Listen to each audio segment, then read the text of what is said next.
오늘도 이 밤에 나오신 여러분들 한 사람 한 사람을 주님의 이름으로 사랑하고 축복합니다. 저도 그 선한 이유 특성을 오늘 처음 들어봤어요. 근데 앞으로 자주 듣게 될 것 같아요. 2부 찬양대 중에 이제 여자들로만 구성된 거죠. 너무 좋았어요.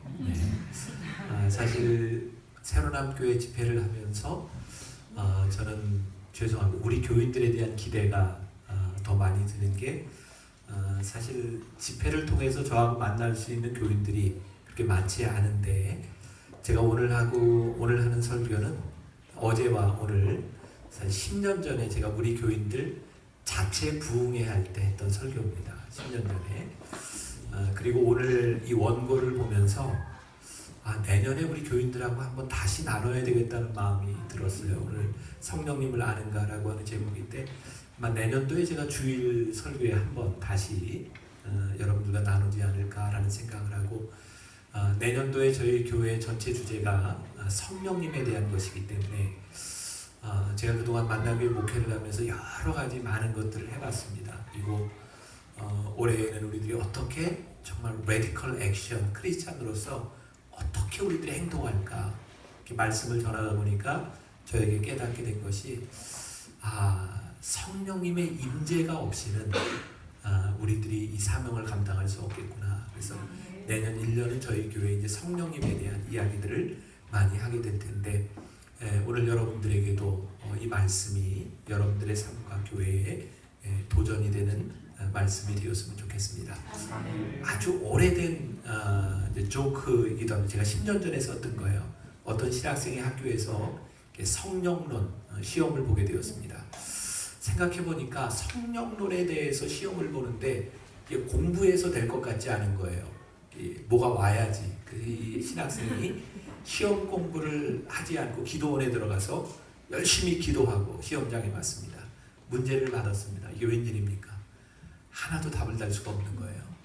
그래서 이렇게 답안지에 썼답니다. 성령님은 다 아십니다. 이 과목을 담당한 교수님이 채점을 하시는데, 외국에서 오신 선교사님이었는데, 이 답안지가 맞는 건지 틀린 건지 이게 잘 분간이 안 되는 거예요. 그래서 이렇게 채점을 했답니다. 성령님은 100점, 학생은 0점. 우리는 성령님에 대해서 이렇게 이야기를 많이 합니다. 근데 성령님이 우리들에게 정말 어떤 분이신가, 때로는 우리들에게 너무 추상적인 분이시기도 하고, 그런데 오늘 우리가 읽은 본문 말씀 가운데 여러분들이 이게 기회가 된다면 성령님에 대해서 알고 싶으시면 요한복음을 보셔야 돼요. 특히 요한복음 14장은 성령님이 어떤 분이신지를 우리들에게 설명하고 있고, 그 성령님이 행하신 역사는 사도행전에서 일어나고 있습니다. 사도행전은 성령님의 본질을 이야기하는 것이 아니라 성령님이 행하신 일을 보여주고 있습니다. 여러분들 성령님을 제대로 알기 위해서는 요한복음과 사도행전을 같이 보아야 알 수 있는 거예요. 이 요한복음 14장에는 성령님에 대한 여러 가지 설명들이 나오고 있는데, 그 중에 하나가 우리가 잘 아는 보혜사라고 하는 말입니다. 보혜사라고 하는 말은 우리를 도우시는 분이다. 이렇게 표현이 되어 있죠. 하나님, 성령님이 우리에게 오시면 우리들이 말하는 것, 생각하는 것, 모든 것을 알게 하시고 깨닫게 하시고 인도하시리라. 그러니까 성령님은 우리들에게 추상적인 분이 아니라 우리들의 삶의 실제적이고 인격적인 분이시라는 거예요. 그러니까 성령님이 우리 안에 계시다고 하면 성령님이 알아서 해주실 거야, 이런 것이 아니라 성령님이 우리 안에 들어오심으로 인하여 우리들의 삶에, 우리들의 인격에 어떤 변화가 일어나는가, 그것이 성령님의 역사입니다. 근데 우리는 성령님을 굉장히 추상적으로 성령님이 알아서 하실 거야 라고 생각하는 거죠. 제가 종종 하는 말 가운데 하나이기도 하고, 우리 교인들 제가 신방하면서 느끼는 것 중에, 특히 이제 음식점 같은 데 신방하고 나면 이제 음식점에서 파는 것을 이제 저에게 이제 차려주죠. 이런 거 이렇게 하고, 특히 개업할 때. 근데 이렇게 음식을 먹는데 예배를 드리고 간절히 기도했는데도 음식이 맛없으면 가슴이 답답해요. 그리고 제가 깨닫게 되는 건 음식점은 음식이 맛있어야지 성령님도 역사하시지, 음식이 맛없으면 성령님도 역사를 못 하시더라고요. 우리가 성령님이 역사하신다고 하는 것을 우리들의 삶과 별로 관계가 없는 것으로 생각하는 건 아주 잘못된 거예요. 성령님이 우리 안에 들어오심으로 해서 우리들이 무엇을 하고 어떤 인격적인 변화가 일어나고 있는가. 그래서 우리들이 교회에서 성령님에 대한 이야기를 하고 하나님에 대한 이야기를 하는데 참 공허할 때가 많은 거죠. 성령님에 대해서 이야기를 하지만 성령님의 역사가 우리 가운데 일어나지 않는 거예요. 우리들이 성령님을 믿는다고 하면서 우리들이 기도하는데 사실은 인격적인 성령님과 우리의 기도가 다를 때가 많아요. 성령님은 우리들 이렇게 인도하시려고 하는데 우리의 기도는 성령님과 반대로 가고 있어요. 기도하는데 성령님의 역사를 경험하지 못하고 기도하는데 성령님의 능력이 우리들에게 나타나지 않는 그 A.W. 토저라고 하는 유명한 그 신학자의 설교가였죠. 그분이 이런 얘기했어요. 거의 대부분의 기독교 교회에서 성령은 전반적으로 무시되고 있다. 성령의 임재나 부재는 어느 누구에게도 진정한 문제거리가 되지 않고 있다. 성령에 관해 간단히 언급되는 경우란 겨우 성령 축도할 때 언급될 뿐이다. 이 토저가 60년대 미국 교회를 바라보며 성령님이 더 이상 일하시지 않는 교회를 이야기했어요. 성령님이 일하시지 않을 때 교회는 건물이 되어버렸고 건물이 되어버린 교회는 비기 시작합니다. 성령님께서 우리들 가운데 어떻게 역사하시는가? 교회의 가장 큰 요즘 문제 가운데 하나가 기도 시간보다 회의가 길어진 교회. 그 교회가 문제가 있다는 거죠. 제가 처음 담임 목사가 되고 나서 우리 장로님들과 함께 회의할 때 그때는 저에게 참 절박했어요. 어떻게 회의를 진행할까? 그 회의를 시작하기 전에 늘 기도실에 모여서 강단에서 기도하고 그리고 회의하는 동안 장로님, 부임 권사님들과 부목사님, 사모님들이 회의 끝날 때까지 강단에서 기도했어요. 근데 이게 제가 요즘 그거 잘 못하거든요. 참 신기하게 제가 정말 절박하다고 생각할 때는 그 기도가 그렇게 중요하다고 생각했는데 이제 교회가 죄송합니다. 제 마음대로 제가 하고 싶은 대로 교인들이 순종한다고 생각하니까 그렇게 절박한 기도가 나오지 않는 거예요. 제가 요즘 참 많이 회개를 합니다. 끝까지 하나님의 인도하심을 받아야 됨에도 불구하고 우리들이 무언가 할 수 있다고 생각할 때 우리는 성령님의 인도하심을 받지 않으려고 합니다. 제가 얼마 전에 그런 글을 썼는데 성령님이 조용히 떠나셨습니다. 성령님이 떠나셔도 우리는 하던 일을 할 수 있습니다. 근데 점점 능력이 사라지는 거죠. 성령님의 임재는 성령님이 우리를 인도하신다는 것은 우리들에게 아주 중요한 문제이기도 합니다. 성령님은 우리들에게 분명히 영적인 세계 가운데서 우리들이 어떻게 살아가야 될지를 말씀하고 있어요. 저는 은혜를 받고 난 후에 제가 참 열심히 인생을 살았어요. 은혜를 받고 나니까 저에게 달라진 것은 하고 싶은 일이 참 많아졌다는 거였어요. 시간이 너무 아까웠어요. 진짜 열심히 살았고 제가 미국에서 공부하는 동안도 정말 열심히 공부했고 저는 10년 넘게 신학 공부만 한 사람이에요. 그러니까 어느 정도 신학이라고 하는 학문에 대해서 제가 이제 전문성도 가지고 있는 사람이고 저는 은혜도 받았어요. 그리고 목회를 열심히 했어요. 근데 제가 영적인 세계에 대해서 참 무지했어요. 여러분 우리가 신학적인 지식과 성경의 지식을 아는 것과 영적인 지식을 아는 것은 다른 차원의 문제더라고요. 저에게는 정말 하나님이 은혜를 부어주셨는데 제가 계획했던 것이 아니라 사실은 이제 돌아가신 저희 아버님이 만나교회의 영성훈련 프로그램 뚜레스디아스가 필요하겠다라고 생각을 해서 그 프로그램을 만들려고 했는데 그게 참 쉬운 프로그램이 아닙니다. 그래서 제가 준비를 한 2년 정도 열심히 준비를 했어요. 그리고 이제 스피리추얼 리더, 영적 지도자의 역할이 굉장히 중요한데 저희 아버님이 인도를 하셔야 되는데 딱 그때가 되더니 나 못하겠다 그러셨어요. 뭐 찬양도 하고 뭐 율동도 하고 뭐 이렇게 설교도 여러 가지를 해야 되는데 저희 아버님이 도저히 못하시겠대요. 아마 그때 제 나이가 한 36, 7 요쯤 됐을 때입니다. 그러니까 그 나이에 스피리추얼 리더로서의 역할을 한다고 하는 것은 좀 힘든 일이기도 했고, 그리고 보편적으로 이렇게 봉사하는 사람들에게 이 젊은 목사가 하는 것에 대한 조금 거부감도 있었던 것 같아요. 그때는 방법이 없었어요. 그래서 억지로 이렇게 어떻게 보면 떠밀려서 스피리추얼 리더를 하게 되었어요. 그때 이제 하나님께서 저에게 은혜를 부어주셨다고 생각했는데, 제가 만일 제가 부족하다고 생각하고 순종을 안 했으면 저에게는 그런 기회가 없었을 것 같아요. 그런데 어쩔 수 없는 순종이지만 제가 그 일을 마땅하면서 정말 힘들게 한 번 한 번 인도하기 시작할 때였어요. 찬양하고 기도하는 중에 정말 제가 경험해보지 못했던 영적인 사건들이 일어나기 시작했어요. 이렇게 찬양하는 중에 갑자기 이렇게 뒤로 넘어간 교인들, 되게 뭐 넘어가면 뭐 입신을 했거나 뭐 귀신이 들렸거나 뭐 둘 중에 하나죠. 근데 저는 그런 것에 대한 경험이 없었어요. 그래서 그때 이렇게 뒤로 넘어간 교인이 있었는데, 그때 양양에서 온 어떤 집사님이었어요. 저희 교인 언니였는데 잘 모르겠더라고요.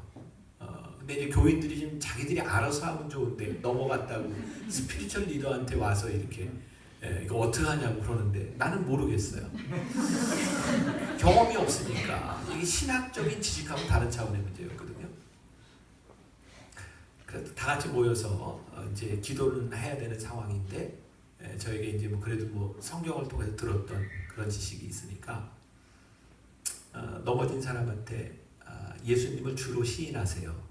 왜냐하면 주로 시인하는 건 성령님께서 하시지 않으면 안 된다 그랬잖아요. 그 여자분에게서 갑자기 남자 목소리가 나고 나 못해. 깜짝 놀랐어요.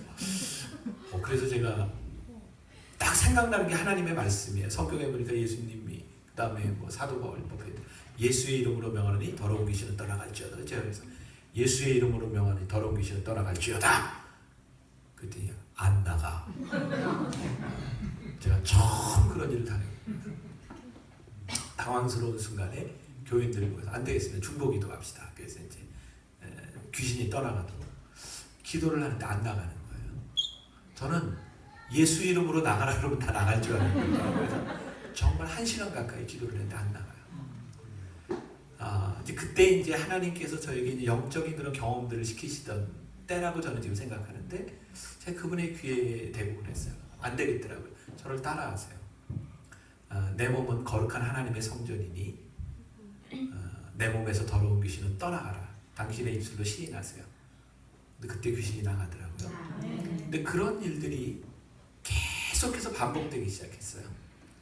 왜 그때 지금은 저희 교회 트레스디아스에서 그런 현상들이 일어나지 않습니다. 그 일들이 반복되면서 하나님이 저에게 깨닫게 하신 것이, 내가 알지 못하는 영적인 세계가 있구나. 내가 이해하지 못하기 때문에 존재하지 않는 것이 아니라 영적인 일이 있구나. 그리고 제가 이제 신방을 하면서도 하나님께서 이제 그런 일들을 이제 경험하게 하신 거였는데, 저희 교회 등록한 지 얼마 안 되는 아주 초신자예요. 이제 성남에 살고 있는 태권도 도장을 운영하는 집이었는데, 제가 부목사 시절입니다. 마음의 결심을 하고 집에 있는 모든 부적들을 태워버리고 예수를 믿겠노라고. 자기들은 무서우니까 목사님이 와서 예배를 드려주고 모든 부적을 좀 이렇게 정리를 해달라는 거예요. 그래서 제가 이제 예배를 드리고 그분한테 그랬어요. 집에 있는 부적을 다 가져오라 그랬더니, 이분이 가져오는데 뭐 벽에서 뭐 옷에서 옷장, 목사님 이건 50만 원짜리고 이건 70만 원짜리고요. 제 기억에 얼추 한 2천만 원 정도 되는 부적을 다 가져왔어요. 태워버리라고. 근데 그분이 못해요. 그래서 제가 라이터를 가져오라고. 이제 화장실에 들어가서 부적에 제가 불을 딱 붙였어요. 정말 깜짝 놀란 건 부적에 불을 딱 붙이는 순간 제 머리가 이렇게, 여러분들 뭐 이게 그럴 리가 없다고 생각하는데 머리가 쭈뼛하게 있어요. 저도 설 머리가 있어요. 쭈뼛하게 이렇게 딱 쓰는 거예요. 깜짝 놀랐어요. 그때 제가 깨달은 이게 진짜 부적이구나. 여러분 그냥 사기쳐서 쓸 수도 있지만 이 부적을 쓴 사람이 아마도 무언가 아무튼 그 영적인 그런 게 있었던 것 같아요. 또 여러분 마음속에 그 부적을 어디서 써있는지 보세요. 똑같은 영적인 일이 있는데 부적을 쓰는 사람이 왜 문제인지 아세요? 부적은 우리에게 자유함을 주지 못합니다. 부적은 우리들에게 두려움을 줍니다. 악한 영과 하나님의 영의 차이가 뭔지 아세요? 악한 영은 우리로 하여금 우리를 억눌러서 그 영이 우리를 지배하려고 하는데, 하나님의 영은 우리를 죄와 사망의 권세에서부터 우리를 자유케 합니다. 그러니까 성령님이 우리 가운데 들어오시면 우리는 자유함을 느껴요. 네, 그것이 하나님의 은혜입니다. 근데 성령님을 경험하지 못하고 살아가면 우리는 지식을 가지고 율법 가운데 살아가요. 우리가 율법 가운데 살아가면 참 힘이 듭니다. 왜요? 율법은 우리로 하여금 죄로부터 자유하게 할 능력이 없습니다. 율법은 죄를 가르쳐 주지만 죄를 이길 능력이 없어요. 우리가 신앙생활을 하면서 하나님의 말씀을 많이 듣고 성경 공부도 하고 지식이 참 늘어나는데, 여러분, 그 지식이 우리로 하여금 자유하게 하지 못해요. 왜? 지식은 우리로 하여금 선과 악을 분별하게 하지만 선과 악을 이길 수 있는 능력이 없기 때문입니다. 그래서 사도 바울은 율법은 몽학선생이라고 했어요. 몽학선생은 뭐냐면 당시 로마 사람들에게 있어서 귀족들이 자기 자식들을 이렇게 키울 때 어린 시절에는 똑똑한 노예에게 배우도록 합니다. 그리고 그 아이들이 크면 진짜 선생님에게 보내요. 그러니까 사도 바울이 율법을 몽학선생이라고 이야기한 것은 율법을 통해서 우리로 하여금 죄를 깨닫게 하는 능력은 있어요. 율법이 죄를 해결할 능력은 없어요. 여러분, 하나님의 은혜가 우리들 가운데 임할 때 우리들이 비로소 자유함을 얻어요. 여러분들 신앙생활하면서 자유함과 은혜와 율법의 차이가 뭐냐? 율법 가운데 신앙생활을 하면 우리는 늘 하지 말아야 되는 것 때문에 인생이 힘들어요. 아무리 예배를 드려도 우리에게 기쁨이 찾아오지 않아요. 그런데 하나님의 은혜가 우리 가운데 임하면 우리들은 하지 말아야 될 것 때문에 힘든 것이 아니라 우리들의 삶에 하고 싶은 일들이 생겨요. 예를 들어서 술을 먹고 담배를 피우고, 이게 이제 신앙생활 하는데 걸림돌이 되는 사람도 있어요. 저에게 있어서는 제가 목사가 되고도 늘 끊지 못했던 노름. 전 진짜 고스톱, 포카 이런 거 너무 좋아했거든요. 당구도 저는 돈 내기 당구 아니면 안 했어요. 나인볼. 제가 대학교 1학년 때 당구 300 쳤거든요. 돈 내기 나인볼 치면서. 그래서 요즘 설교하다 가끔 저도 모르게 이제 이 자세가 아주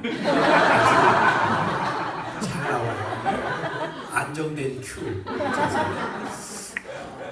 저는 이렇게 목사로서 늘 이거 하지 말아야 되는데, 목사는 이거 하면 안 되는데, 목사는 이거 하면 안 되는데, 저에게 늘 그런 죄의식이라기보다는 이게 해결되지 않는 문제. 그래서 저는 목회를 하지 않으려고 했어요. 목사였지만 목사를 그만두려고 했어요. 왜? 나는 내 인생이 너무 힘들었어요. 근데 제가 하나님의 은혜를 경험하는 순간, 하나님이 나를 사랑하신다는 고백을 내 입술로 하는 순간 내 삶에 달라진 게 뭐였냐면, 더 이상 하지 말아야 될 것이 저를 괴롭히지 않았어요. 왜냐하면 나에게 하고 싶은 일들이 너무 많았거든요. 참 신기하죠? 끊으려고 해서 끊어진 것이 아니라 내가 하고 싶은 일 때문에 이것을 신경 쓸 시간이 없었어요. 자유함은요, 우리의 의지로 되지 않습니다.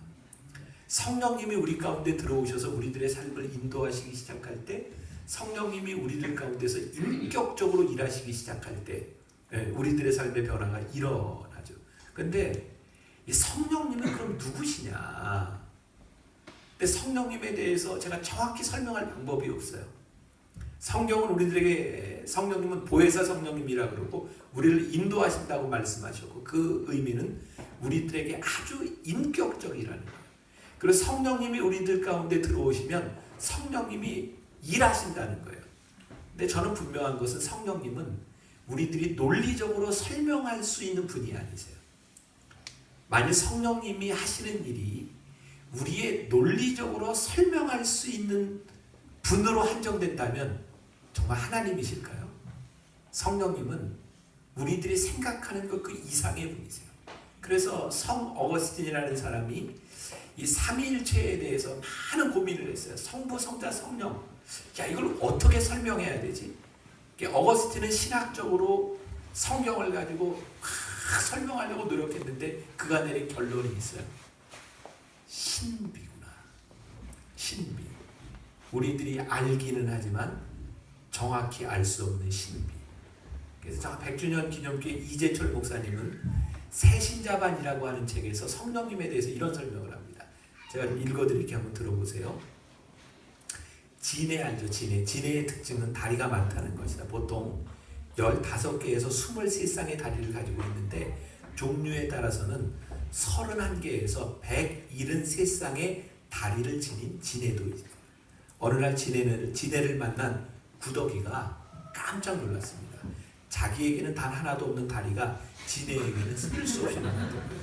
그 많은 다리들이 조금도 엉키지 않고 질서정연하게 움직이고 있었기 때문에 한동안 넋을 잃고 쳐다보던 구더기가 진해에게 물었습니다. 야, 진해야, 너 정말 다리가 많구나. 그런데 움직일 때 그 많은 다리를 대체 어떤 순서로 움직이지? 그것은 진해로서는 한 번도 생각해 본 적이 없는 질문이었어요. 그제서야 진해는 자기 다리를 돌아보았어요. 깜짝 놀랐어요. 자기 몸에 그처럼 많은 다리가 붙어 있다는 사실을 그날에야 처음으로 절감했기 때문에 그 순간부터 진해는 낭패스럽지 않을 수가 없었어요. 그 많은 다리를 도대체 어떤 순서로 움직였는지, 제일 먼저 몇 번째 다리를 움직이고 그 다음에 몇 번째 다리를 움직여야 하는지 아무리 생각해도 막막해져 버려요. 진해는 한 발자국도 움직일 수가 없었어요. 갑자기 다리라고는 하나도 없는 구더기가 부러워지면서 자기의 그 많은 다리가 원망스럽기만 했어요. 멈춘 자리에서 꼼짝도 못하고 한동안 서 있던 진해의 뇌리를 순간적으로 스치는 생각이 있었어요. 이제껏 어떤 순서로 다리를 움직여야 하는지 전혀 알지 못하고서도 잘 걸었다는 생각이었어요. 거기에 생각이 미치자 이번에는 믿음이 생겼어요. 이제껏 잘 걸어왔으니 아무리 다리가 많더라도 움직이는 순서를 규명하지 못하더라도 계속 걸을 수 있으리라는 믿음. 진해는 그 믿음으로 걷기 시작했어요.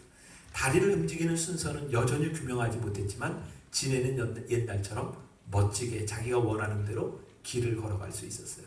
그래서 진해는 중요한 교훈을 얻었어요. 규명이 아니라 믿음이 걷게 한다는 사실을. 믿음으로 다시 걷게 되었을 때 자기의 많은 다리는 더 이상 원망의 대상이 아니었어요. 오히려 그 많은 다리가 조금도 엉크리즘이 없이 질서정연하게 움직인다는 사실에 스스로 경탄에 맞이 않았어요. 삼위일체 하나님, 성부, 성자, 성령 하나님은 규명의 대상이 아니라 믿음의 대상이에요.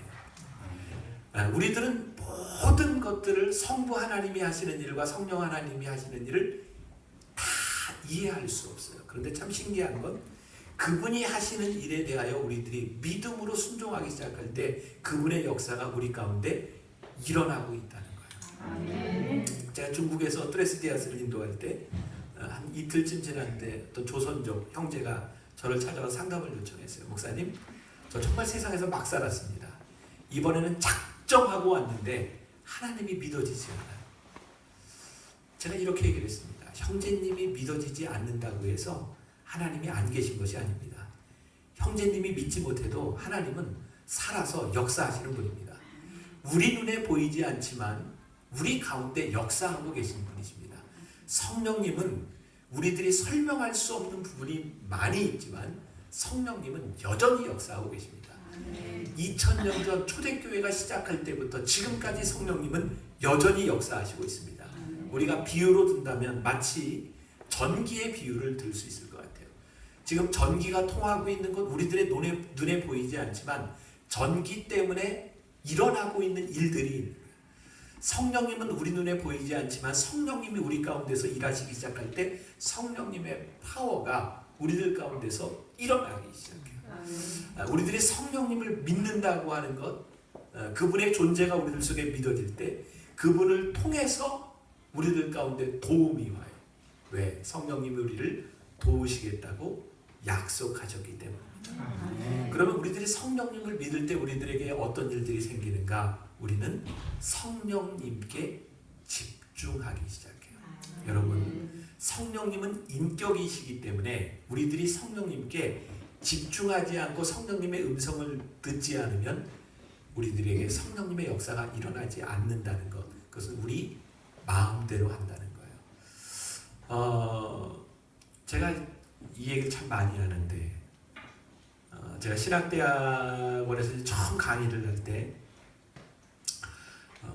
제 강의를 들었던 그 학생이 1년 후에 일본 선교사로 갔어요. 일본 선교사로 간 지 1년 만에 저에게 연락이 왔어요. 목사님, 이제 동경에서 이렇게 선교 사역을 하는데, 동경에 있는 그 일본 목회자들과 그 선교사들을 위한 세미나를 해달라. 그래서 제가 일본에 갔어요. 2박 3일 동안 저를 이렇게 안내하고 이렇게 동경을 이렇게 쭉 다니는데, 저는 진짜 깜짝 놀랐어요. 선교사는 아무나 하는 게 아니구나. 일본어를 너무 유창하게 잘해요. 1년밖에 안 됐는데. 뭐 그때는 제가 일본어를 전혀 모르는데, 요즘은 제가 이제 일본어 공부 참 열심히 하고 있는데, 그때는 일본어 하나도 모르는데, 야, 너무너무 일본어를 잘해요. 근데 3일쯤 됐는데 좀 이상한 게, 그분이 그렇게 유창하게 일본어를 하는데 일본 사람들이 잘 못 알아들어요. 그래서 참, 왜 일본 사람들이 일본어를 못 알아들을까? 왠지 이유를 아시겠어요? 못 알아듣는 말을, 야, 신기하네. 전 마치 오늘 우리 그리스도인의 삶이 유창하게 찬양하고 유창하게 기도하고 정말 멋지게 모여서 예배하고 있는 우리들이 하나님과 소통이 되고 있을까? 우리들이 그렇게 열심히 이렇게 부르짖는 이 기도가 하나님과 어떤 관계가 있을까? 만일 우리들의 이 신앙의 이 모습들이 하나님과의 영적인 교통이 이루어지지 않는 우리들의 열심이라면, 우리는 정말 불쌍한 사람들이에요. 여러분들의 열심이 여러분들을 구원하는 것은 아니고, 여러분들의 열심이 하나님의 뜻을 이루는 것이 아니기 때문이에요. 그래서 우리들이 성령님을 믿는다라고 하는 것은 무슨 말이냐면, 우리들이 성령님의 말씀에 귀를 기울이겠습니다. 성령님의 음성을 듣겠습니다. 성령님의 인도하심을 우리들이 받겠습니다. 라고 하는 결심이 우리들에게 생기기 시작할 때, 성령님께 집중하기 시작할 때 성령님의 음성이 들려요. 여러분, 성령님의 음성을 듣는다고 하는 것은 제가 말하는 이런 육성과 같은 음성이 아니에요. 성령님은 영이시기 때문에 우리들에게서 영 가운데 역사하시고, 우리들에게 중요한 것은 영적인 분별이 있어야 돼요. 이게 성령님의 음성인지 아닌지를 우리들에게 어떻게 분별할 것이냐. 성령님께 우리들이 귀를 기울이고 음성을 듣고자 하면 점점 우리들이 이 음성에 익숙해지기 시작하는데, 우리들이 성령님께 집중하지 않으면 우리들이 분별하지 못해요. 여러분들 목소리를 여러 번 들으면 그 사람의 목소리를 우리들이 기억합니다. 성령님도 마치 우리들의 심령 가운데서 우리들에게 말씀하시는데, 성령님이 말씀하시는 것을 우리들이 기억할 수 있어야 돼요. 그런데 오늘 제가 이제 이야기를 하겠지만, 성령님은 특징이 있어요. 우리들이 구별할 수 있는. 그분은 진리의 영이시라는 거예요. 그러니까 성령님은 절대로 우리의 성경의 하나님의 진리를 벗어나는 말씀을 하지 않으세요. 그러니까 우리들이 성령님께 집중하기 시작할 때 우리는 진리가 무엇인지를 우리들이 보게 되고요. 제가 언제 책을 읽는데 참 멋진 글이 있더라고요. 제가 좀 읽어드릴게요. 오늘 단풍이 참 멋지게, 하루 비가 오니까 참 멋졌죠. 네, 그것을 본 사람도 있고 못 본 사람도 있어요. 볼 수 있는 여유가 있어야 보여요. 멋진 글입니다. 우리가 가던 길을 잠시 멈추고 무릎을 꿇으면 보이지 않는 손을 만날 수 있다. 그냥 지나칠 수 있는 풀잎에 맺힌 이슬에서, 작은 꽃 한 송이에서 이전에 볼 수 없었던 자연의 신비를 경험할 수 있다. 인생의 속도보다 중요한 것은 방향인 것을, 인생의 길이보다 더 중요한 것은 내용인 것을 배워 알면서도 우리는 속도를 늦추지 못할 때가 많다. 저는 새벽마다 무릎을 꿇으면서 속도를 조절합니다. 방향을 점검하고 삶의 우선순위를 점검합니다. 무릎을 꿇으면 제가 얼마나 비천한 존재인지를 깨닫습니다. 그리고 그 비천한 존재를 사랑하시는 하나님의 사랑 앞에 감격하곤 합니다. 예수님은 무릎을 꿇고 사셨습니다. 무릎을 꿇고 기도하셨습니다. 대하에 물을 담아 무릎을 꿇고 제자들의 발을 씻기셨습니다. 가장 아름다운 모습이었습니다. 무릎을 꿇는 것은 결코 비굴한 것이 아닙니다. 하나님께 기도하기 위해 꿇는 무릎, 이웃을 섬기기 위해 꿇는 무릎은 아름답습니다. 무릎을 꿇으면 들리지 않던 음성이 우리들에게 들려요. 우리 교회 오늘 부목사님이 저한테 그런 얘기를 하더라고요. 목사님이 은혜를 받으면 부목사들이 힘들어지기 시작한대요. 제가 은혜를 받으면 그러고 보니까 그랬던 것 같아요. 제가 은혜를 받으면 제일 먼저 생각나는 게 뭔지 아세요? 아프고 힘든 교인들이에요. 그래서 제가 우리 교구 목사님들에게 가장 어려운 가정을 순서대로 정해라. 내가 신방하겠다. 그리고 그걸 다 제대로 지켜본 적이 없어요. 왜냐하면 너무 버거워서 하다가 힘들어서 제가 아프고 다 지켜보질 못했던 것 같아요. 그리고 저는 신방을 하면 제가 너무 힘들어요. 아픈 교인들을 보면 그걸 제가 하나님께 다 맡겨야 되는데 그 아픔이 저한테 들어오니까 제가 견디지를 못해요. 그래서 가급적이면 병원 신방을 안 하려고 해요. 제가 못 견디겠는 거예요. 그런데 하나님의 은혜를 경험하면 내가 하지 않으려고 했던 일을 안 할 수가 없는 거예요. 내가 하나님 앞에 무릎을 꿇고 내가 하나님 앞에 은혜를 경험하면 하나님이 저에게 주시는 음성이 분명히 있어요. 그게 쉬운 것은 아니에요. 그것이 우리를 편안하게 만드는 것도 아니에요. 근데 분명히 하나님께서 우리들에게 주시는 음성이 있어요. 우리가 무릎을 꿇으면 우리들이 보지 못했던 하나님의 음성, 우리들의 삶을 인도하시는 성령님의 인도하심. 그것을 우리들이 따라가며 살다 보면 우리들의 삶에서 이제 깨닫게 되는 거예요. 아, 이것은 성령님이 우리들에게 인도하시는 것이구나. 이것은 성령님이 우리를 막으시는 것이구나. 이 경험이 우리로 하여금 성령님과 동행하게 만드는데 우리들이 이 경험에 익숙하지 않다는 거예요. 예를 들어 볼게요. 제가 오래전에 저희 교회 그 중보기도 사역 그 특강을 하러 오신 분이 있어요. 저 수지 사랑의 교회 목사님인데 그분이 그런 이야기를 해서 옛날에 기도원에 갔다가 이렇게 하루는 이렇게 기도원 그 길을 이렇게 걷고 있는데 옆에 있는 큰 나무들이 썩어서 죽어 있더래요. 이 목사님이 교회에서 잘 성장하다가 교인들과의 많은 힘든 문제를 가지고 기도원에 왔는데 그 나무를 보면서 이 목사님이 그렇게 얘기를 했대요. 그냥 그 목사님 표현 그대로 해볼게요. 나무들을 보면 죽은 나무를 보면 야 이 새끼야 너는 목사도 아닌데 왜 속이 팍 썩었냐. 그 얘기를 들으면서 저에게는 너무너무 와닿는 이야기였어요.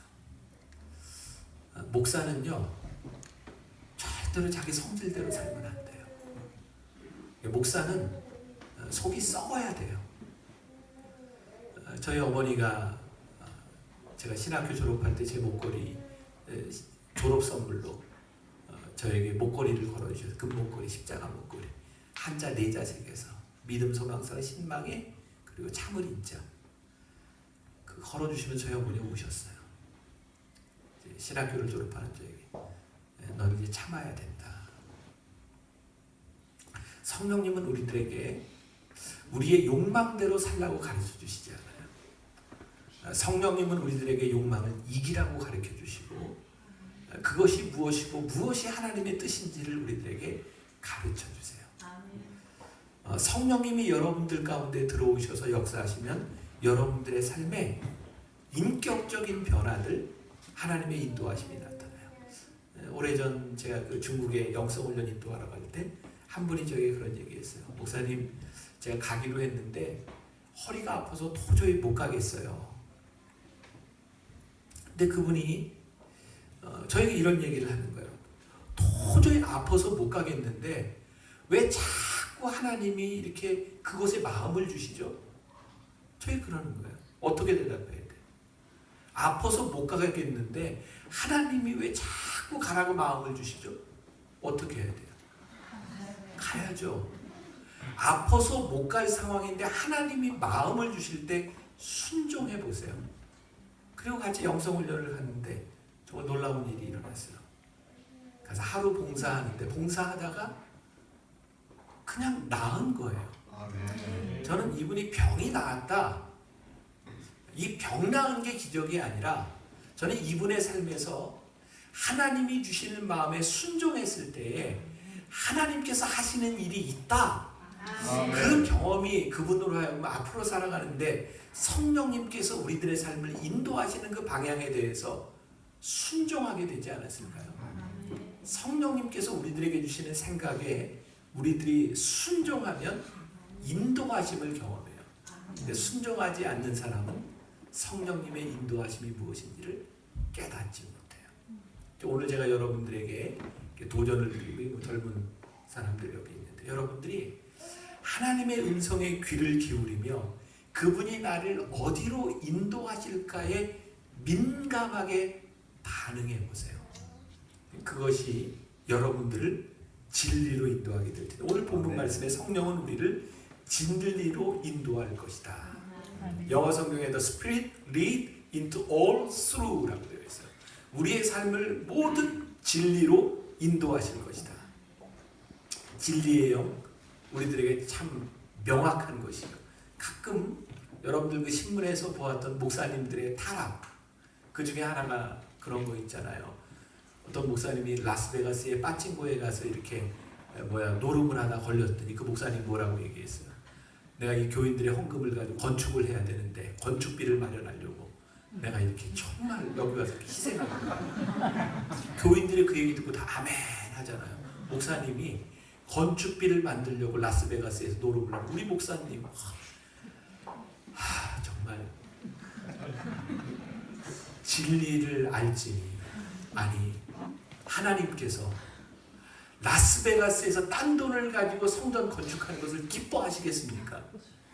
그 위대한 다윗이 성전을 지으려고 할 때 그 손에 묻은 피 때문에 하나님께서 그것을 허락하지 아니하시고 그 아들 솔로몬에게 성전을 짓도록 하신 하나님이, 아니 그 돈이 없어서 하나님께서 교회를 짓는데 라스베가스에서 노름해가지고 그 돈으로 성전을 짓도록 하시겠는가? 그 교회 사람들이 소위 얼마나 뜨겁고 열광적인 사람들이에요. 불로 방언을 하고 병을 고치고, 정말 그 성령의 역사라고 할 수 있습니까? 왜?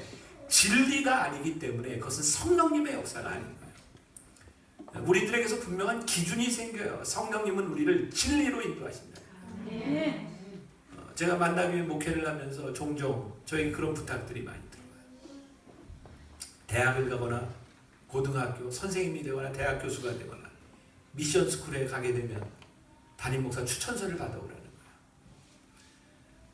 근데 되게 저에게 이런 이야기를, 추천서를 쉽게 써줄 수 있는 분이 있고 추천서의 대상이 안 되는 분이 있어요. 그분들이 뭐라고 얘기하냐, 목사님 이 추천서를 이렇게 써주시면 제가 이렇게 살겠습니다. 써줘야 돼요, 안 써줘야 돼요? 굉장히 목사님들 힘들어요. 왜? 안 써주면 교회 떠나거든요. 그래도 써주면 안 되는 겁니다. 왠지 아세요? 그 학교에서 그 추천서를 요구할 때는 그런 사람이 필요한 거예요.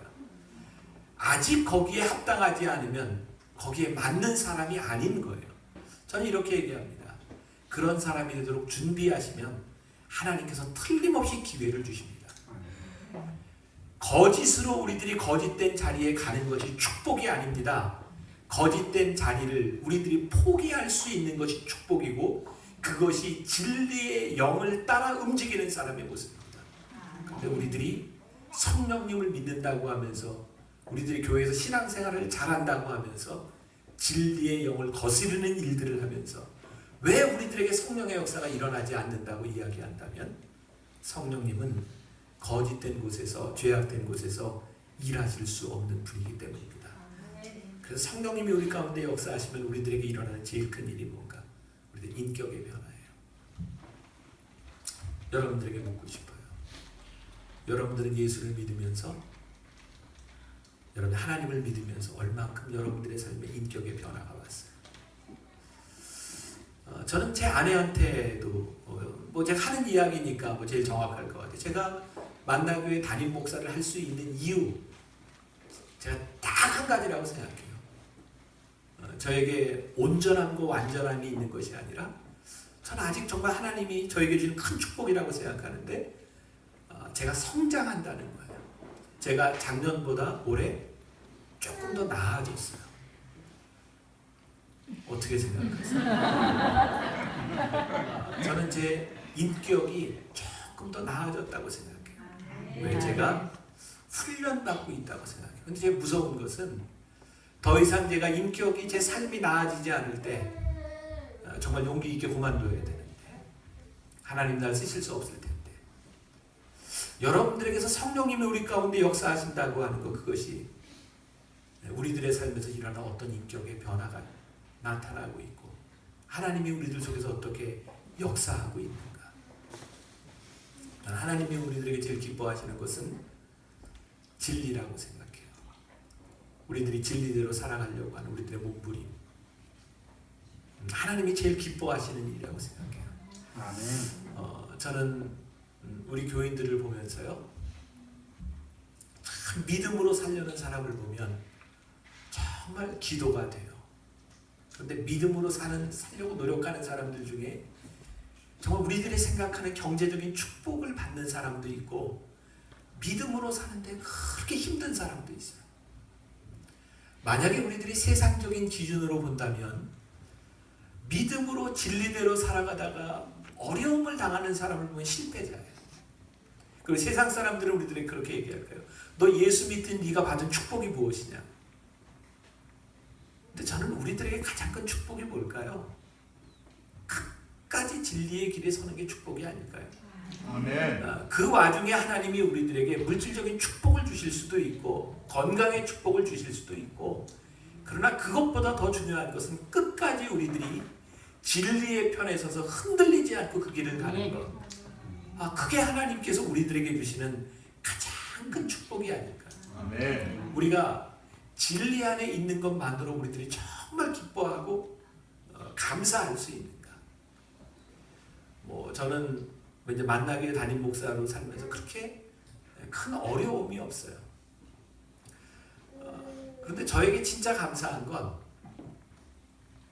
이런 얘기 해도 되나 모르겠다. 만나교회 가서는 하지 마세요. 그냥 못 들은 걸로 하세요. 제가 만나교회 담임이 하게 될 무렵이었어요. 제가 이제 현대 아파트 저희 교회 앞에 거기 전세를 살고 있을 때인데 이제 부목사들에게는 똑같이 이제 전세비를 이제 보조를 해주고요. 그때 이제 아파트 값이, 전세 값이 올라가면서 한 2-3천만 원만 더하면 집을 살 수가 있었어요. 제 아내가 저한테 그러더라고요. 집 사자고. 제가 그걸 못 사게 했어요. 이유는 제가 이제 만나교회 담임으로 살아가면서 제가 이제 교인들에게 저는 죄송하지만 없는 것 때문에 유혹을 받는 사람이 아니라 있는 것 때문에 유혹을 받는 사람이에요. 저는 교인들에게 많은 선물도 받고 어디 가서 제가 여기에서 설교하면 내가 돈을 안 받지만 보통 내가 이렇게 1시간 하면 꽤 비싼 사람이에요. 저는 어디 가서든지 제가 강의를 하든 세미나를 하든 저도 이제 특급 대우를 받는 사람이니까 돈을 벌려면 얼마든지 벌 수 있는 사람이에요. 근데 제가 목회를 하면서 깨닫게 된 것 중에 하나가, 목사가 돈을 모으면 목회를 못하겠더라고요. 그래서 그냥 제가 지키려고 하는 것 중에, 저는 이제 은퇴하기 전에 교회에서 저는 집을 사주리라고 생각을 하고 있어요. 꼭 기억하고 있다. 그런 것들 얘기해야 돼요. 제가 없으니까. 그래서 안 모아요. 그래서 뭐 통장도 없이 그리고 살아요. 제가 번 거 다 교회 헌금하고 다시 헌금하고 살아요. 왜? 교회에서 저에게 월급 충분히 주니까 제가 모을 필요 없다고 생각해요. 근데 이제 그 집을 우리 집사람이 사자고 할 때 제가 안 된다 그랬어요. 나는 집 가지고 있으면 안 돼.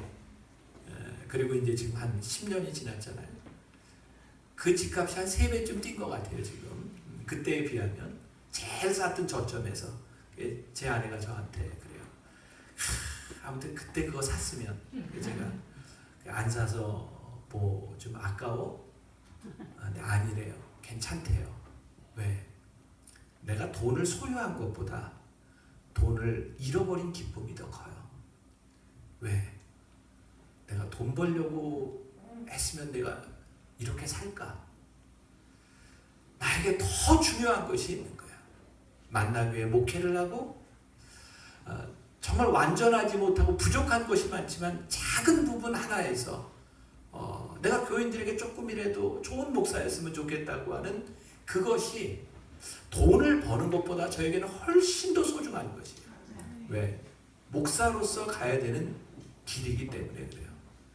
제가 이제 며칠 전에 제가 이제 몇 주 후에 이제 설교할 텐데 아마 제가 설교 시간에 그런 얘기 했던 것 같아요. 저희 교회 젊은 청년 사업가 중에 스포츠카를 가진 사람이 있어서 제가 신방을 가려고 했더니 처음 초신자예요. 신방 가려고 했더니 자기 차를 가지고 왔는데 스포츠카를 가지고 왔어요. 그래서 이제 그 차를 타고 이제 신방을 하고 서울 사무실에 들렸다 오는데 거기에 스포츠카가 다른 게 또 있어요. 람보르기니가. 그러면서 오면서 저한테 운전을 해보래요. 그래서 처음으로 스포츠카 람보르기니를 제가 수성하는 그 도로를 운전을 해봤어요. 되게 어려워요. 처음에 손으로 이렇게 하면 쉽지 않은데 정말 빵 하고 달리는데 너무너무 제가 이제 그 얘기를 설교 시간에 했어요. 나는 참 이렇게 속도도 좋아하고 그런 거 좋아하는데 내가 그럴 능력은 없으니까 이런 성도를 통해서 이렇게 운전도 해보게 하셨다. 근데 그게 세상에 난 참 신기해. 우리 교인 중에 하나가 참 사람은 자기가 듣고 싶은 것만 듣고 기억하고 싶은 것만 기억해요. 제가 스포츠카를 탄다고 교회를 떠났어요. 그러니까 앞뒤 다 잘라먹고. 그리고 제가 그제 어떤 교인 신방을 했는데 그 딸이 저희 교회 근처에 그 동호회를 하는데 사람들에게 그 만나교회 담임 목사가 그 스포츠카를 좋아해서 몰래 스포츠카를 숨겨놓고 타는데 그 차 이름이 부카티. 부카티는 내가 처음 들어. 그래서 인터넷을 찾아보니 한 43억 정도 합니다. 그런 차를 제가 탔다고 이렇게 자기들끼리 소문이 이렇게 돌았다고. 그 얘기를 들으면서 야, 어쩌면 사람들이 이럴 수 있나. 어쩌면 이렇게 못 알아들 수가 있나. 저는 그렇다고 청비라거나 이런 사람 아니에요. 저는 만나교회 목사로서 그냥 사람. 그러나 내가 지키려고 하는 것들 이렇게 몰라줄 수 있나. 그러면서도 제 마음속에 생각되는 게 내 기쁨이 무엇일까. 결국은 내가 하나님 앞에서 내가 내 길을 물어보고 가는 거예요. 다른 사람의 기준에 대한 부분. 저는 어떤 교인에 비하면 저는 너무 부유하고요. 어떤 교인에 비하면 저는 부유하지 않기도 해요. 이것이 모든 사람들에게 만족시키려고 하는 것이 아니라 우리들이 하나님 앞에서 내 인생을 고민하며 내가 가야 되는 길은 무엇일까? 우리가 이거 하나님 앞에 묻고 있는가?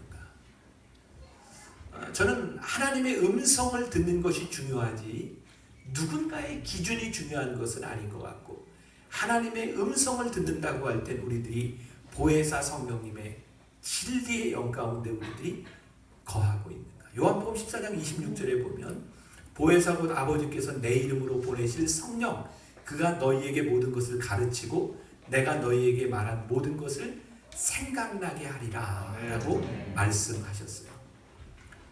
우리는 종종 이런 이야기를 들어요. 교인들 사이에 어쩔 수 없었어. 어쩔 수 없었어. 어쩔 수 없었어라고 하는 말 가운데 참 많은 것들을 내포하고 있어요. 정말 노력하고 내가 애썼는데 어쩔 수 없었어. 근데 이 어쩔 수 없었어라고 하는 말은 크리스찬이든 난 크리스찬이든 누구나 할 수 있는 말이에요. 성령님은 우리들에게 이렇게 물으세요. 내가 어쩔 수 없는 순간에 너는 어땠니? 진리의 영이 우리들 가운데 계셔서 그분이 우리들에게 모든 것을 생각나게 하실 때 내 인생의 결정적이고 어쩔 수 없는 순간에 성령님이 너에게 뭐라고 말씀하십니까? 우리는 그 물음을 듣고 살아가는 거예요. 어쩔 수 없는 변명이 그럴 수도 있지가 아니라 그럴 수 있는 상황에서 성령님이 우리들에게 말씀하시는 그것 그때 우리는 하나님의 사람인지 그렇지 않은지가 우리들에게서 구별되기 시작하죠. 진리의 영이 우리 가운데 임하시잖아요. 성령님은 우리를 책망하실 때가 많아요. 주변에 핑계된 일들에 대하여 성령님은 우리들에게 무섭고 이렇게 책망하실 때가 많아요. 우리들의 성령님의 책망을 들을 때 우리들의 삶이 교정되기 시작해요. 성령의 인도하심을 따라 우리들이 살아갈 때 우리는 우리의 모습을 보기 시작해요. 참 신기하죠? 성령님이 우리를 자유케 하시는데 우리 가운데 있는 죄를 보게 하세요.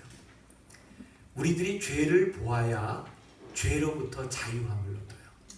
그런데 우리들이 성령님의 인도하심을 받지 않으면 우리들의 죄가 보이지 않아요. 저는 돌아가신 이중표 목사님이 혹시 여러분 들어보셨는지 모르겠어요. 이중표 목사님이 저에게 하셨던 그분이 저를 이렇게 아들처럼 참 이렇게 좋아하셨는데 그분이 그런 이야기를 하셨어요.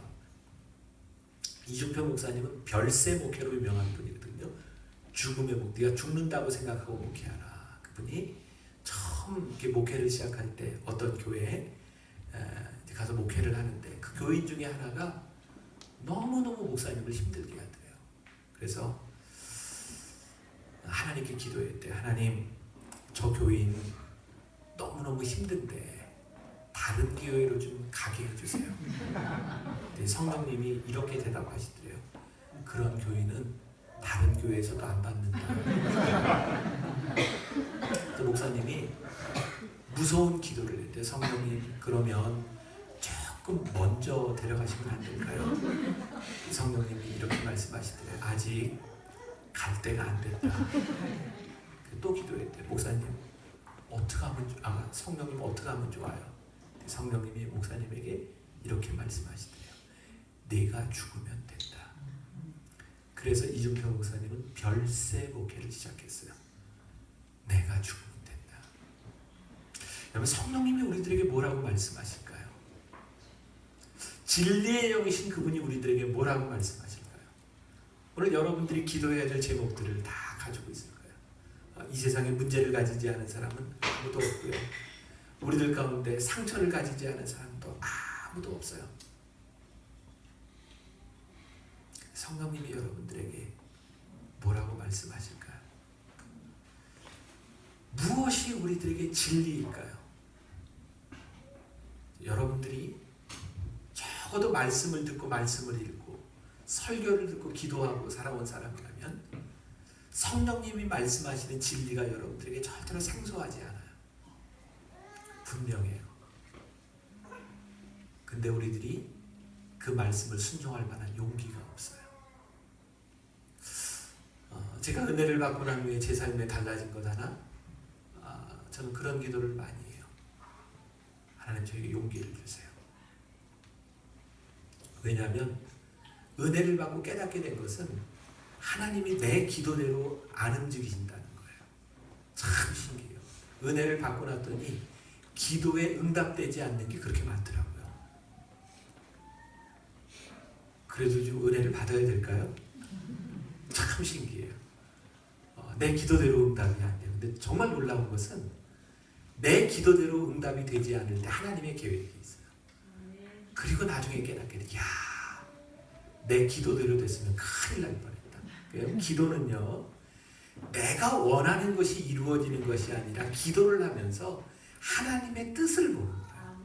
그래서 우리들이 기도할 때 정말 중요한 것은 하나님의 뜻과 진리의 영이신 그분의 인도하심 앞에 하나님, 내가 순종할 수 있는 용기를 주세요. 그게 우리들의 기도가 될 때 우리들은 성령의 인도하심 가운데 우리들이 살아가죠. 세상에는요, 세상 사람들이 이해하지 못하는 일들이 성령님의 인도하심을 받은 사람들에게는 참 많이 일어나요. 저는 지금도 참 재미있는 기억 중에 하나가, 제가 이제 수년 동안 그 중국의 그 조선족들, 한족들, 탈북자들을 위해서 영성훈련을 인도했거든요. 그때 저희가 중국 공산당 간부 별장을 빌려서 들어갔어요. 왜냐하면 거기가 제일 안전하겠더라고요. 공산당 간부 별장이.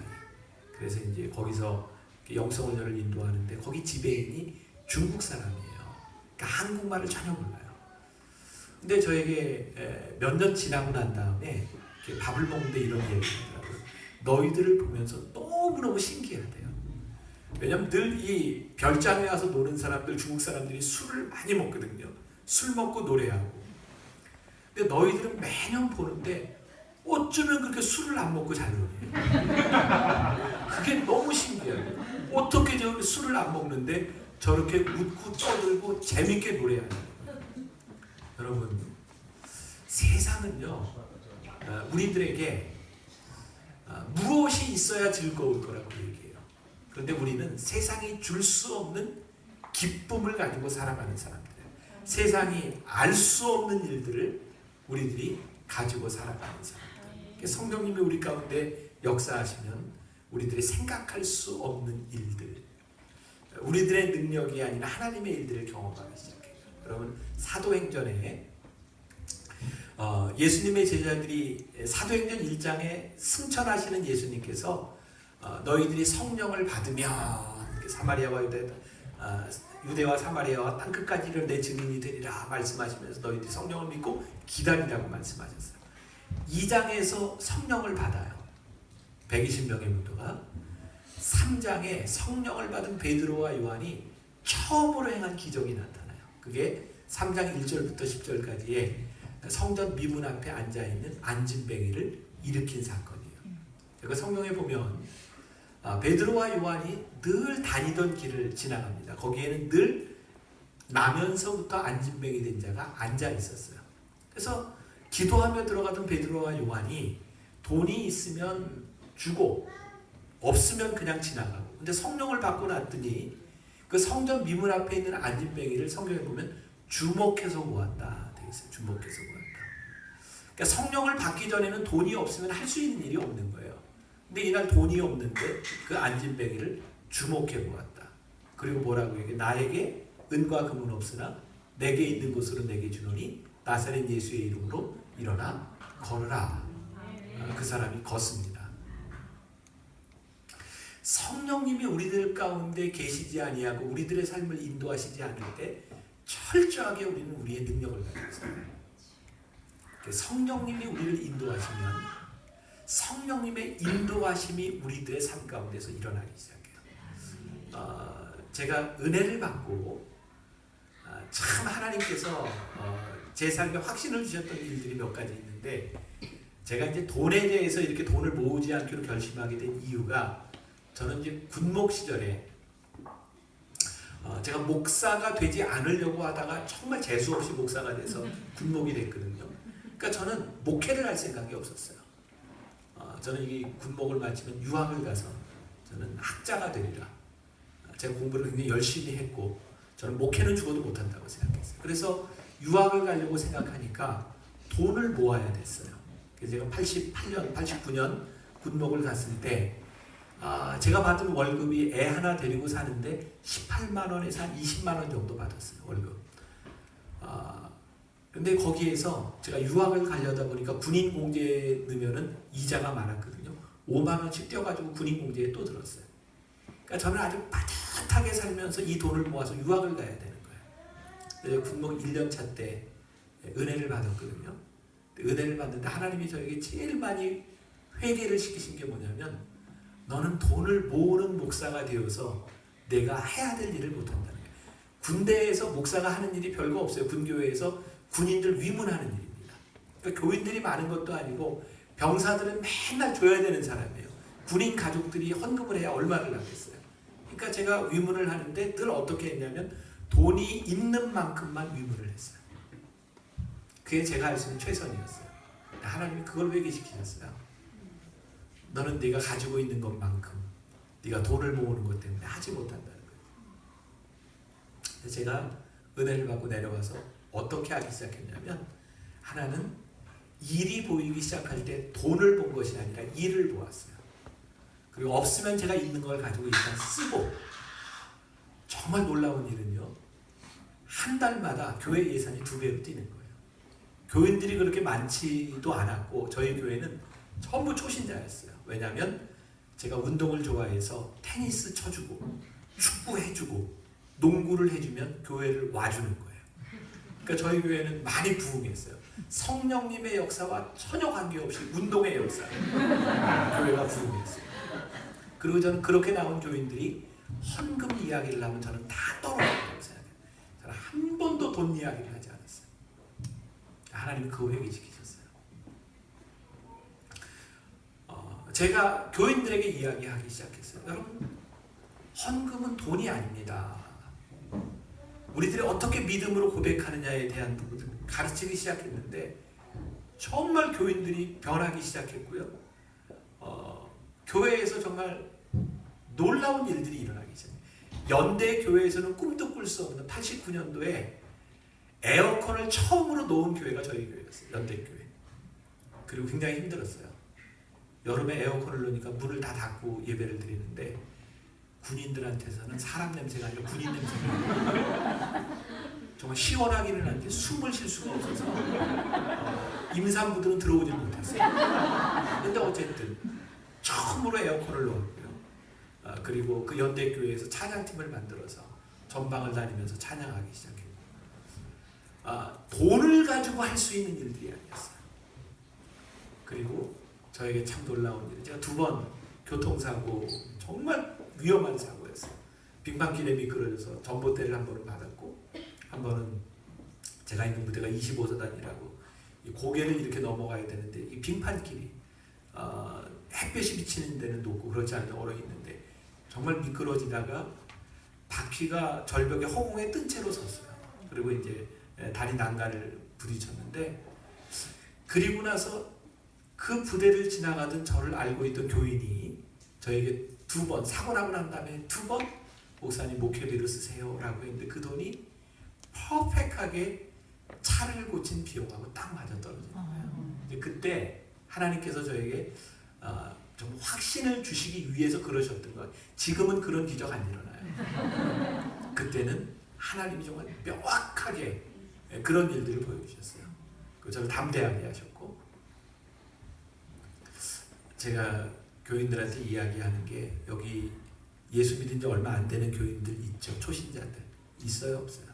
있어요. 초신자들은요, 지금 하나님께 기도할 걸 무조건 다 하세요. 하나님이 다 들어주세요. 이게 처음 믿는 사람들은 뭔지도 몰라, 이해를 못해. 그런데 막 기도하는데 안 들어주면 삐져서 하나님을 떠나가요. 그래서 하나님이 일단은 들어주세요, 초신자들은. 왜? 애들 클 때 애들이 아무것도 모르고 막 때를 쓰면 부모가 그거 들어줄 수밖에 없잖아요. 얘는 말이 안 통해. 근데 이상하게요, 우리의 믿음이 자라기 시작하면 이상하게 기도의 응답이 끝나요. 참 신기해요. 하나님께서 더 이상 네가 원하는 것이 아니라 아버지의 뜻이 무엇인지를 보았으면 좋겠다. 우리의 신앙이 성숙하기를 원하세요.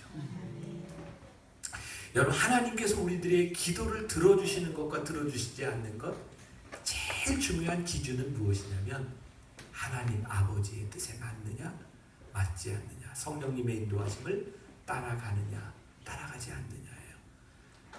가끔 남자들이 제일 부러워하는 사람 중에 하나가 누구냐면 예수님이 십자가에 달리실 때 양편의 강도가 있었죠. 한편 강도는 예수님을 저주하고 죽었어요. 둘 다 십자가에 못 박힌 것으로 봐서 아주 흉악범입니다. 한 사람은 예수님께 이렇게 말해요. 예수님, 저를 기억해 주세요. 예수님께서 뭐라고 말씀하세요? 내가 낙원에 나와 함께 있으리라. 구원받은 거죠. 남자들이 꿈꾸는 거예요. 세상에 할 짓 다 하고 죽을 때 천국에 가는 거예요. 이야, 정말 어떤 사람은 막 불공평하다고 얘기를 하기도 하고. 근데 제가 천국 가면 그 강도한테 물어보고 싶어요. 그렇게 할 짓 다 하고 마지막에 천국 가서 행복하냐고. 답도 알아요, 제가. 그럴 것 같아요. 아니요. 전 너무너무 안타깝고 불행해요. 저는 구원받은 자로 한 번도 살지 못하고 죽었어요. 우리가 구원을 받기 전에, 성령님의 역사를 알기 전에는 세상대로 사는 것이 기쁨인 줄 알아요. 근데 우리들이 구원받은 자로 살아가게 되면 구원받은 자로 살아가지 못하는 것이 불행해요. 여러분, 성령의 인도하심을 따라 우리들이 진리로 살아가면 너무 힘들 것 같죠? 너무너무 불행할 것 같죠? 세상의 기준에서 보면 바보 같을 것 같죠? 아니요. 성령님의 인도하심을 따라 살아가면 그 진리의 영이 우리들에게 주시는 기쁨이 우리들에게 있어요. 우리에게 그 기쁨과 감격이 없다면, 사도 바울이 이야기한 것처럼 우리에게 부활이 없다면 너희는 이 세상에서 가장 미련한 자라. 성령님을 아는가?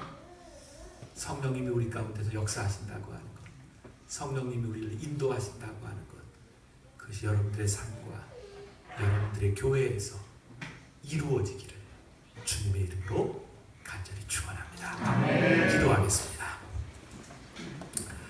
살아계신 하나님, 오늘 여기에 하나님의 사람들이 모였습니다. 우리들이 소원하는 것이 있습니다. 성령님을 알고 성령님을 따라 살아가기를, 그분의 인도하심에 우리들이 순종하는 사람이 되기를 간절히 소원합니다. 우리들에게 들을 수 있는 귀, 볼 수 있는 눈, 하나님을 향한 순종의 마음을 허락하여 주옵소서. 우리들의 삶에 간증이 있는 사람들, 진리를 따라 살아가는 기쁨이 있는 귀한 믿음의 사람들이 되게 하여 주옵소서. 오늘도 하나님 앞에 예배하며 드린 귀한 예물들이 있습니다. 우리들의 육신의 풍성함이 아니라 영적인 풍성함, 진리를 따라가는데 하나님 도우심을 경험할 수 있는 귀한 축복이 임하는 예물이 되게 하여 주옵소서. 예수님의 이름으로 기도했습니다. 아멘. 함께 찬양하시고 합심하여 기도하도록 하겠습니다. 오늘 말씀 전해주신 목사님 말씀처럼 성령을 사모하고